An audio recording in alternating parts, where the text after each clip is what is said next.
Fala pessoal, bem-vindos ao podcast Sebrae-On. Estamos aqui direto do ESX, falando com o Leonardo da startup IBBX, que vai contar pra gente um pouco de como é essa startup, o que ele faz, qual que é o diferencial e por que ela está despertando tanta curiosidade na galera aí. Olá, Leonardo. Valeu, obrigado, viu? Obrigado pela apresentação. Muito bom estar aqui. Eu queria agradecer a organização do evento. É incrível o evento, vale muito a pena participar.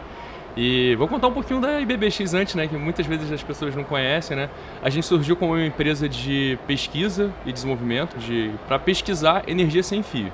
E é um negócio assim que chama atenção, né? Imagina, um dia tudo não precisar de cabos, né? E essa é a nossa ideia para o futuro.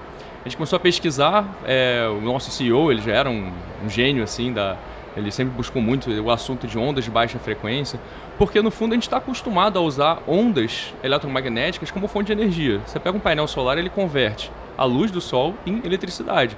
E ele pensava, por que não fazer isso com outras ondas eletromagnéticas que estão aqui poluindo a gente, no fim das contas, né? A onda de rádio, de TV, tudo isso está passando pela gente e é desperdiçado.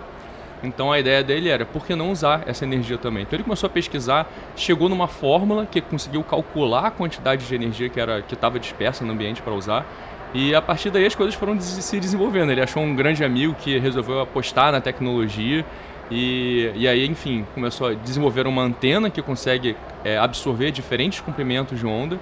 E aí as coisas foram crescendo, patentes foram sendo aplicadas e a gente começou a aplicar, escolher um lugar para aplicar essa tecnologia que foi a indústria, né?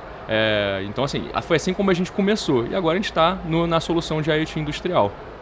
Então podemos dizer que vocês são uma spin-off acadêmica. Saiu de dentro de uma pesquisa de hard science. É hard science, é deep tech, né? Mas não saiu de uma pesquisa acadêmica, né? O Fernando ele começou toda essa ideia numa faculdade, né?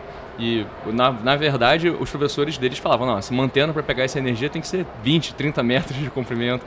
E ele não seguiu mais nisso e ele começou a prestar serviço para a indústria, que foi quando ele conseguiu essa proximidade. Mas essa ideia nunca saiu da cabeça dele.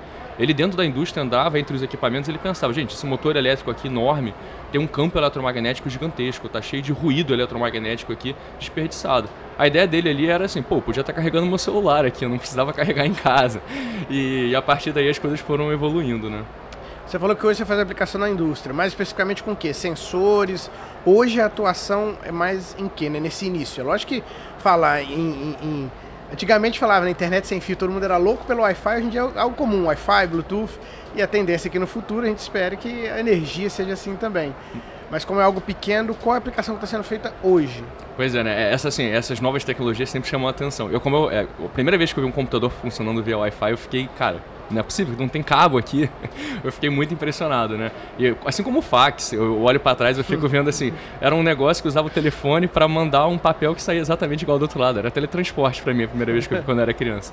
Mas a gente está assim aplicando no IoT industrial e são sensores, como você disse, porque a gente viu que ali a gente estava resolvendo os principais gargalos, né, do mercado de IoT, de internet das coisas, principalmente na indústria. Porque quais são os principais gargalos? É a energia, você tem que ficar trocando a bateria. Tem indústria que tem o battery guy, que é o cara que fica indo de equipamento em equipamento para trocar a pilha, e a pilha é descartada.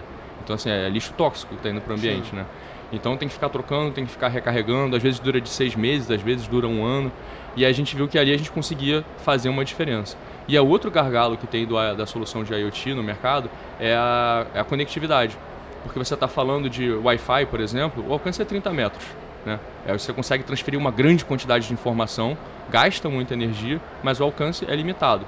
Quando a gente está falando do rádio, ele tem um alcance muito grande, a gente gasta menos energia para fazer a transferência de dados, e os dados é uma taxa de transferência um pouquinho menor, mas para o IoT, que você vai falar informações como temperatura, pressão, dados elétricos, basta, é suficiente. Né? E foi ali que a gente encontrou uma aplicação para a nossa tecnologia.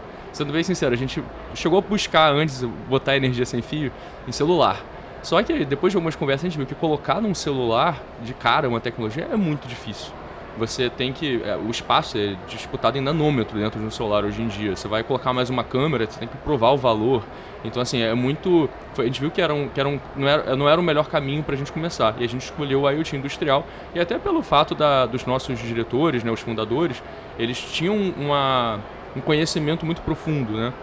da indústria, né? Um dos fundadores, inclusive, ele era diretor do grupo Saint-Gobain, que é muito grande, e entre vários outros. Então a gente foi natural ir para o IoT industrial.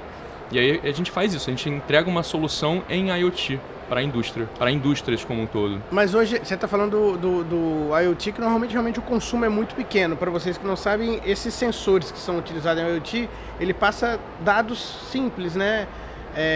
Que no final das contas o que a máquina lê é 0 e 1. Então ele não vai passar imagem, nada pesado. Então ele consome muito. As baterias duravam um bom tempo, mas com certeza não ter a bateria é maravilhoso. Não ter o fio mais maravilhoso ainda, que você ganha mobilidade sensacional. Mas tirando o IoT, essa solução sua, ela tem uma limitação de carga, ela tem uma limitação de espaço. Você deu um exemplo, em volta de um motor, que é eletromagnético, eu tenho com certeza um campo magnético bem mais forte do que se eu tiver, sei lá, próximo a uma árvore, um local descampado. Como é que vocês lidam com isso? Vocês fazem a projeção de carga e tudo de acordo com aquele local onde vai ser utilizado, ou não, ele é mais ou menos igual ao Wi-Fi mesmo, tem um range, como é que funciona? Então, só voltar um pouquinho, é importante falar que os nossos sensores têm bateria sim, mas é uma bateria pulmão, em que você usa um pouquinho, você usa um pedaço dela e ela vai recarregando aos poucos. Então, nisso que a gente é bom, quando você está num ambiente, colhendo a energia do ambiente, é bom que ele vai pegando aos poucos essa energia e vai recarregando o sensor aos poucos. Bacana. Então, por isso que é uma aplicação que faz muito sentido, né? Mas aí, tem dois tipos de energy harvesting e de energia sem fio que a gente trabalha. A gente tem a energia que está aqui, passando pela gente, né? Então, assim, se você está num ambiente como esse aqui, tem bastante rádio, tem bastante TV, a gente está numa cidade grande. Mas quando a gente está falando de um ambiente industrial, é uma quantidade maior. Como você falou, você está perto de um motor, o campo eletromagnético é muito forte. Acho que 30% da energia perdida do motor é no campo eletromagnético em volta dele. Então, o sensor usa bastante. Quando você está fora desse range, aí você usa o do ambiente, né, como um todo, do ruído eletromagnético. É um pouquinho menor. Mas é suficiente para... Tem um exemplo que eu mostro até, a gente tem um circuitozinho que a gente mostra que acende um LED. Ele usa o nosso corpo como uma antena, a gente pode funcionar como uma antena. E aí, colocando ali, você acende um LEDzinho. É um LED, é pouquinho. Mas ali é suficiente para você manter alguma coisa. Imagina um anel, por exemplo, esses anéis que são tecnológicos, né? E às vezes as aplicações são infinitas. Você começa a pensar, hoje em dia tem sensor de glicose, né? Que pessoas com diabetes usam. Imagina, esse sensor você não vai precisar ficar trocando, ou marca-passo. As aplicações, assim, que você pode pensar no dia a dia pra gente são infinitas. E aí vai também para smartwatch, vai para um teclado, para um mouse, né? Então, assim, a gente tem diferentes tipos e a gente tem até outros estudos de energy harvesting no ambiente. Às vezes você tem um equipamento que vibra muito. A vibração ela pode ser uma fonte de energia pra gente. A gente já tem testando lá um negocinho que usa a vibração e consegue extrair energia daquilo. Às vezes é o painel solar. O nosso gateway, ele é o único equipamento que precisa ficar ligado numa tomada, normalmente. Ele fica na tomada e se conecta via Wi-Fi ou 4G para pegar as informações dos sensores em volta dele. Ele aguenta centenas de sensores, o alcance dele pelo rádio o padrão acaba funcionando ali não precisa mais de que 300 metros. A gente já fez testes de 15 km, 30 km, porque a gente é rádio. Pensa que um walk-talk funciona, né? O rádio funciona, vai funcionar com a gente. Aí é a questão de ajustar a taxa de transmissão, distância, a qualidade, né, etc. Então, assim, são muitas aplicações que a gente consegue ter e... Só uma pausa que eu esqueci o que eu estava falando. Eu estava falando vai ter que cortar. Que eu estava falando do gateway. Qual foi a pergunta específica que você fez? Qual é a potência que ele consegue...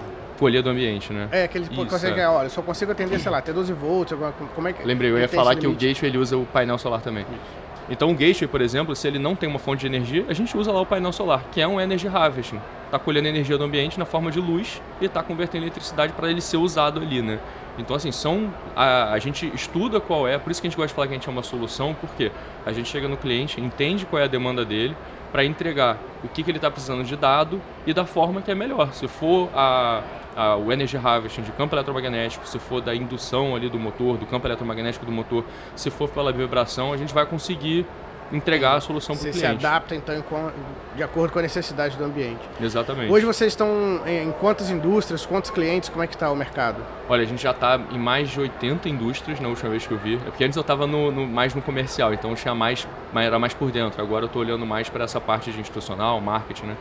Então a gente já está em mais de 80 indústrias no Brasil inteiro e a gente agora já está até fora do Brasil, porque tem indústrias nossas, clientes nossos aqui no Brasil que que gostaram da tecnologia e falaram, olha, a gente está precisando de exatamente isso lá nos Estados Unidos. Foi o primeiro lugar que a gente saiu. A gente mandou lá, a gente foi feita a instalação lá, tudo funcionou.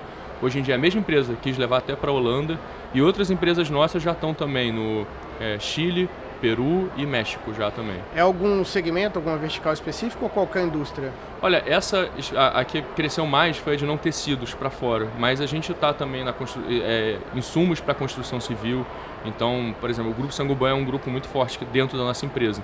E aí, nesse daí, a gente fabrica telha, fabrica essas telhas flexíveis, né, de hoje em dia, drywall, né, que é da Placo, por exemplo, e também na área de alimentos é muito legal, porque a gente consegue ter um crescimento muito bom. A gente está no Unilever, por exemplo, porque às vezes o fio atrapalha muito, então você colocar o sensor, conseguir medir ali e não ter que ficar fazendo manutenção o tempo inteiro naquele sensor, trocando bateria, etc., é um diferencial muito grande. A gente está crescendo bastante nesses meios, principalmente. Que bacana. Você falou de telha aí, me deu até uma ideia. Pode talvez no futuro colocar esse sistema de vocês em telhas. À medida que o vento bate, ela vibra e gera energia para casa. Seria uma ideia, legal. Porque assim, tem energia disponível em todo o ambiente, né? O sol acaba sendo a origem de todas elas. Mas tem energia espalhada pela gente, a gente está cada vez utilizando mais. Né? Em casa, com um painel solar, é um catavento gigante, né? que são as usinas eólicas, né? Hidrelétrica. A gente tem que usar tudo isso mesmo. A energia que está no ambiente é para a gente usar, né? Com certeza. É isso aí, gente. Já pensou no futuro, não ter que ter tomadas em casa, tudo sendo carregado no ambiente? Isso não está muito distante, já está sendo utilizado na indústria, daqui a alguns anos talvez seja assim. Leonardo, obrigado por participar do nosso podcast Sebrae On, foi um prazer recebê-lo aqui e, pessoal, até a próxima, hein?